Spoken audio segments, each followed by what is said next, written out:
Yo les otaku, j'espère que vous allez bien. Bienvenue sur cette nouvelle vidéo un peu particulière. Je vais vous proposer un top 7 des ninjas Uchiha les plus puissants de l'univers de Naruto. Donc comme je le disais, vous allez voir que le format est un peu particulier, mais j'espère que vous allez kiffer quand même. Et bien sûr, prenez note bien sûr, que ce top est propre à moi. Ce n'est pas un top officiel. On peut ne pas être d'accord, mais je vous invite quand même à être respectueux dans les commentaires. Ça ferait plaisir.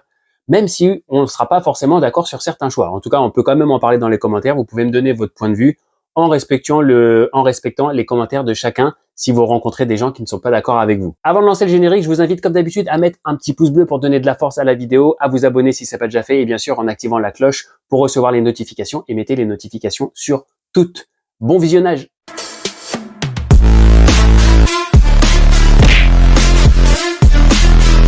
Classement des 7 Uchiha les plus puissants. En numéro 7, on retrouve Izuna Uchiha, le petit frère de Madara. Déjà très jeune, il était reconnu comme un des shinobi les plus forts de son clan et certainement comme le plus prometteur. Il était si fort qu'il pouvait s'entraîner sans souci avec son grand frère tout en faisant jeu égal avec lui. Il s'éveilla très tôt au Sharingan et lorsqu'il le combinait à sa technique Kenjutsu, il était quasiment inarrêtable. Mais il fut tué très tôt par Tobirama, c'est pour ça qu'il est seulement en 7e position. En numéro 6, on retrouve Fugaku, le père de Sasuke et de Itachi. C'est le dernier chef du clan Uchiha et le chef de la police de Konoha. Pendant la 3e grande guerre ninja, il était craint de tous et était surnommé Kyogan Fugaku, ce qui signifie Fugaku, l'œil maléfique. Il maîtrisait bien sûr le Katon à la perfection, avait débloqué son Sharingan très jeune et son Mangekyo Sharingan pendant la 3e grande guerre ninja. Véritable génie, il avait une telle confiance en ses capacités qu'il était persuadé qu'il pouvait maîtriser Kyuubi avec ses pupilles. En termes de puissance, il était souvent comparé à Minato qui est de la même génération et il faisait d'ailleurs partie de la liste des prétendants au poste du 4e Hokage. En numéro 5, on retrouve Shisui Uchiha. Il était surnommé Shisui le Mirage grâce à sa technique du scintillement corporel. Il était tellement rapide dans ses déplacements que ses ennemis croyaient qu'il se téléportait. Sa vitesse était telle que même son chakra était indétectable ou qu'il pouvait frapper de plusieurs angles d'attaque simultanément, donnant l'impression de s'être démultiplié. Cette renommée lui octroya le surnom de Shunshin no Shisui, ce qui veut dire Shisui au corps clignotant. Il éveilla son Sharingan très tôt également, puis son Mangekyo Sharingan à la mort de son meilleur ami. Il obtint ainsi un des plus puissants dojutsu, le Kotohama Tsukami, qui lui permet de contrôler l'esprit de quelqu'un sans qu'il s'en rende compte. Il débloqua également son Susanoo de couleur verte et celui-ci, en plus de sa capacité défensive, pouvait déclencher un barrage d'aiguilles de chakra ultra rapide. Il est mort prématurément dans l'œuvre, sans quoi il se serait retrouvé certainement plus haut dans le classement. On retrouve en numéro 4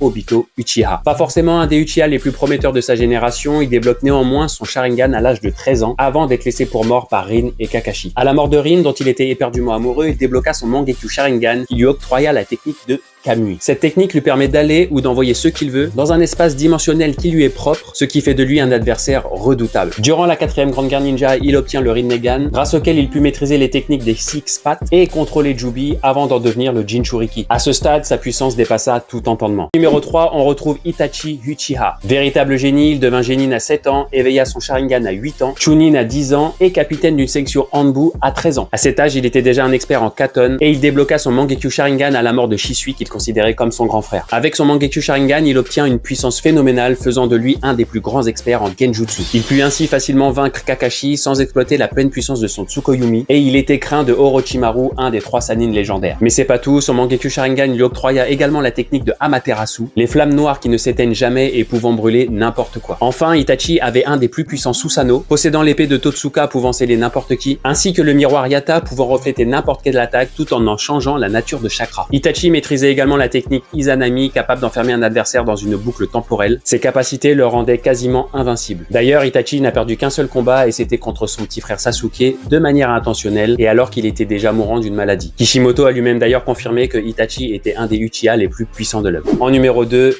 Madara Uchiha. Éternel rival de Hashirama Senju et considéré comme un des shinobi les plus puissants de l'histoire, il débloqua son Sharingan très tôt et fut le premier à débloquer son Mangekyo Sharingan. Et c'est pourquoi il fut désigné chef de clan. À la mort de son petit frère, il s'implanta ses pupilles et débloqua ainsi le Mangekyo Sharingan éternel et le Susanoo parfait. Ces techniques de Katon, de Taijutsu ou de Genjutsu étaient bien plus puissantes que celles de Sasuke ou Itachi au même âge. Pour en revenir au Katon, il possède la plus puissante attaque de l'œuvre incontestablement. Après s'être implanté les cellules de Hashirama, il passe à un tout autre niveau, capable d'utiliser des techniques Mokuton dévastatrices. Il peut également créer plusieurs clones de lui-même et en faire des mini Susanoo, chacun étant aussi puissant que les 5 Kage. Il débloqua également le Rinnegan, lui permettant d'utiliser les techniques du Rikudo, la technique Rinbo Engoku, ses des ombres invisibles, ou de créer une dizaine de météorites grâce au Shibaku Tensei. Devenant le Jinchuriki de Jubi, il obtint une puissance inégalée dans Naruto, pouvant même résister à l'attaque de Gai avec les 8 portes ouvertes. Avant de découvrir le numéro 1, pense à liker la vidéo et à t'abonner. Enfin, en numéro 1, on retrouve bien sûr Sasuke Uchiha. Véritable génie de sa génération, il débloque très tôt son Sharingan. Expert en Katon, pouvant maîtriser le Raiton et ainsi le Chidori, sa puissance s'est vue débridée lorsque Orochimaru lui implanta sa marque. Il put ainsi rivaliser avec Naruto en mode Kyuubi à la fin de Naruto. En plus de sa puissance, Sasuke est certainement un des ninjas les plus intelligents de l'œuvre, et lors de son combat contre Itachi et à la mort de celui-ci, il débloqua son Mangekyu Sharingan. Il pouvait ainsi utiliser Amaterasu avec son œil droit et façonner ou éteindre des flammes avec son œil gauche. Lorsqu'enfin il prit la décision de s'implanter les yeux de son frère, il obtient le Mangekyu Sharingan éternel. Il débloqua également un Susanoo très puissant pouvant utiliser la terrible attaque de la flèche d'Indra. Cette attaque mêlant une quantité folle de chakra mélangée et propulsée avec une technique Raiton peut rivaliser avec une Orb Biju. En ayant reçu la moitié du chakra de Hagoromo, Sasuke débloqua dans son œil gauche le Rinnegan. Sa puissance augmenta alors considérablement. Il est alors capable d'utiliser les 5 natures de chakra, le Shibaku Tensei, mais surtout le Ameno Tejikara lui permettant d'interposer deux choses, vivantes ou non, et d'ouvrir des portails spatio-temporels. C'était Ludovic, abonne-toi.